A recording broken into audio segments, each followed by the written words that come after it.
Always think about the meaning of that word. Does not want to go, Ram जाना चाहता नहीं बल्कि उसे जाना पड़ रहा है बाय फोर्स। हेलो दोस्तों, गुड मॉर्निंग। आज की क्लास में हम आपको बताएंगे कि जब कोई एक्शन हो रहा हो और उस एक्शन के लिए फोर्स किया जाए। जैसे एक तो हमने पिछली क्लास में आपको हमने बताया था कि प्रेजेंट और पास्ट की हैबिट, कि आप अपना प्रेजेंट और पास्ट की हैबिट बताना चाह रहे हैं तो कैसे बताएंगे, या किसी भी पर्सन के बारे में आप बोल रहे हैं उसका प्रेजेंट और पास्ट की हैबिट को कैसे बताएंगे।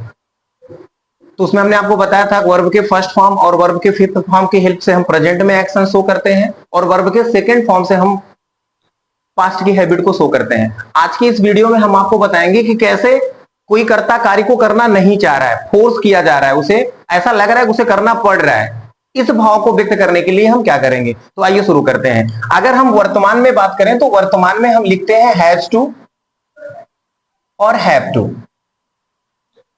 हिंदी मीनिंग पढ़ता है सेंस होता है, पढ़ता है, पढ़ते हैं, अर्थात वहां प्रेशर दिखेगा, सामने वाला कार्य को करना नहीं चाह रहा है बल्कि उसे करना पड़ रहा है। हैज टू, हैव टू, ये आपको ऑलरेडी वैसे भी पता होगा कि हैज टू का प्रयोग हम सिंगुलर के साथ करते हैं और हैव टू का प्रयोग हम प्लूरल के साथ करते हैं। आइए एग्जांपल से समझते हैं। जैसे हमने कह दिया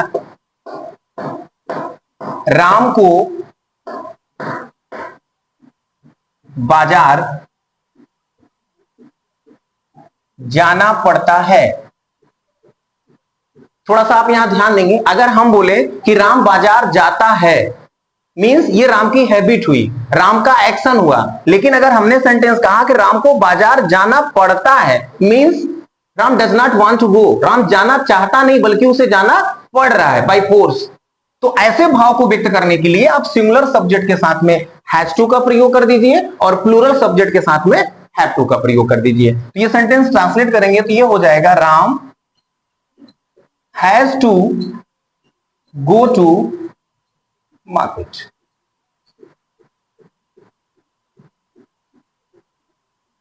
नेक्स्ट, चपरासी को कमरा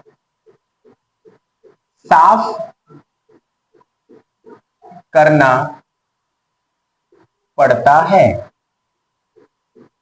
द प्यून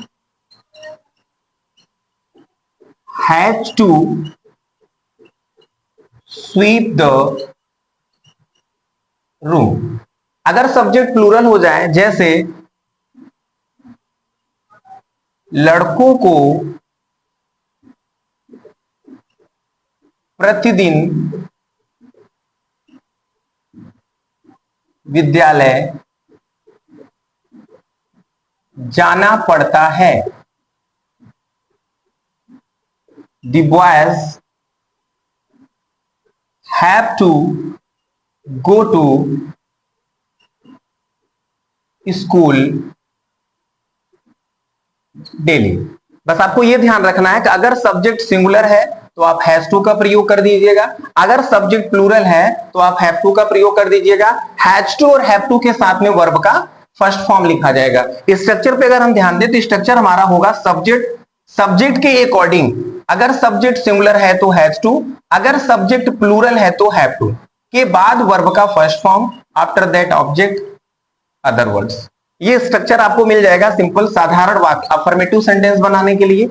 इस स्ट्रक्चर को फॉलो करके इस तरह के वाक्यों का ट्रांसलेट आप कर सकते हैं। एक चीज यहां पे और आप ध्यान दें, ये जरूरी नहीं कि लास्ट में पढ़ता है पढ़ते ही आए, कभी कभी ना है का सेंस भी आपको मिल सकता है। जैसे राम को बाजार जाना है, चपरासी को कमरा साफ करना है, मुझे किताब खरीदनी है, अर्थात प्रेशर। जहां भी कहीं आप कभी भी एक चीज का विशेष ध्यान रखें, हिंदी से अंग्रेजी बनाते समय शब्द पे इंपॉर्टेंस ना दें, always think about the meaning of that word. जो शब्द वहां लिखे गए हैं वो शब्द का मतलब क्या निकल रहा है, उसी मतलब का हम अंग्रेजी बनाने का प्रयास करते हैं और करते भी हैं। जैसे राम को बाजार जाना पड़ता है, अर्थात यहां प्रेशर है तो हमने हैज टू का प्रयोग कर दिया। राम को बाजार जाना है, प्रेशर है तो आप हैज टू का प्रयोग कर देंगे। आइए अब इसका हम नेगेटिव देखते हैं।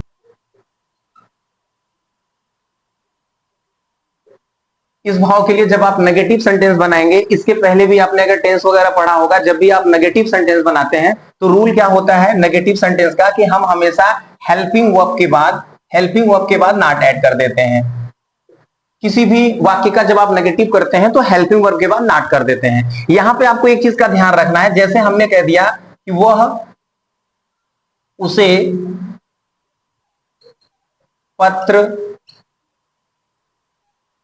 पत्र नहीं लिखना पड़ता है।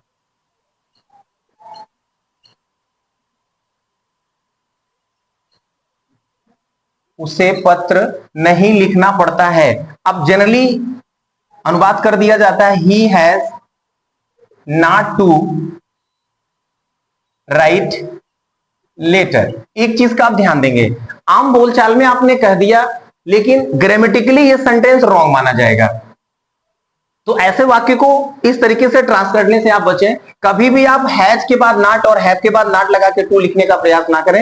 यह वाक्य प्रेजेंट टेंस में माना जाएगा, तो प्रेजेंट इंडिफिनिट के हेल्पिंग वर्ब जो कि सिंगुलर के साथ डज और प्लूरल के साथ डू का प्रयोग किया जाता है, आप इसी वर्ब के साथ इसको करेंगे तो इसका करेक्ट फॉर्म होगा ही डज नॉट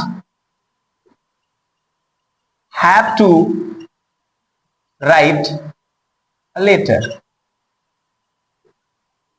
जब भी आप नेगेटिव बनाएं तो आप डज नॉट और डू नॉट का प्रयोग करें। जैसे अगर कर्ता बहुवचन का है, जैसे हमने कहा सेंटेंस में तुम्हें चाय नहीं पीनी पड़ती है। You do not have to take tea. तो जब भी हैज टू हैव टू का नेगेटिव सेंटेंस आप बनाएं तो आप डज नॉट और डू नॉट का प्रयोग करें, ना कि हैज के बाद नॉट या हैव के बाद नॉट लगाएं। ऐसे सेंटेंस ग्रामेटिकली रॉन्ग मान लिए जाएंगे, तो आप हमेशा डज नॉट और डू नॉट से ही नेगेटिव बनाएं। इसका स्ट्रक्चर होगा कि आप सबसे पहले सब्जेक्ट लिखें अकॉर्डिंग टू सब्जेक्ट। सब्जेक्ट अगर सिंगुलर है तो आप डज का प्रयोग कर लें, अगर प्लूरल है तो आप डू का प्रयोग करें फिर नॉट लगाएं। और आपने प्रेजेंट इंडेफिनिट अगर पढ़ा होगा तो उसके स्ट्रक्चर में आप देखे होंगे कि जब डज नॉट और डू नॉट का प्रयोग हो जाता है तो इसके बाद आने वाला वर्ब अपने फर्स्ट फॉर्म में आता है। इसलिए हैव टू फर्स्ट फॉर्म है, इसका सिंगुलर फॉर्म हैज टू होता है, तो इसको सिंगुलर में लेने जाना है, हम वर्ब के फर्स्ट फॉर्म में आएंगे जो कि प्लूरल होता है, इसलिए यहां पे हैव टू का प्रयोग करेंगे। तो यहां हमेशा आप लिख सकते हैं हैव टू, कभी यहां हैज टू ना लिखें, वो रॉन्ग हो जाएगा। सब्जेक्ट लिखिए, सब्जेक्ट सिंगुलर है तो डज, प्लूरल है तो डू, उसके बाद नॉट लगाइए। हैव टू लिखिए, हैव टू के बाद जिस एक्शन के लिए प्रेशर है उसको बात करके सेंटेंस को आगे बढ़ा दीजिए। ये रहा इसका नेगेटिव सेंटेंस।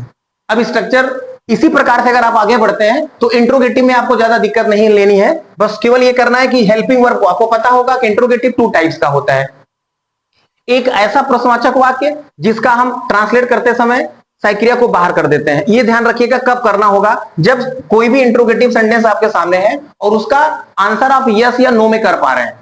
अगर आंसर यस या नो में कर पा रहे हैं तो आप हेल्पिंग वर्ब को पहले लिखेंगे। अगर आंसर यस या नो में नहीं हो पा रहा है तो जो क्वेश्चन सेंटेंस में प्रश्नवाचक वाक्य में जो भी प्रश्नवाचक शब्द आया होगा, कब, क्यों, कहां, कैसे, आप उसको ट्रांसलेट कर दीजिएगा पहले, फिर उसके बाद वाक्य को शुरू करिएगा। तो इंट्रोगेटिव में यहां आप जैसा देख पा रहे हैं, हमने आपको बताया कि नेगेटिव बनाते समय आपने हेल्पिंग वर्ब डज और डू का प्रयोग किया है, तो इंट्रोगेटिव में बेटा डज और डू ही बाहर आएगा। आइए अब इसके भी हम उदाहरण से आपको समझाते हैं।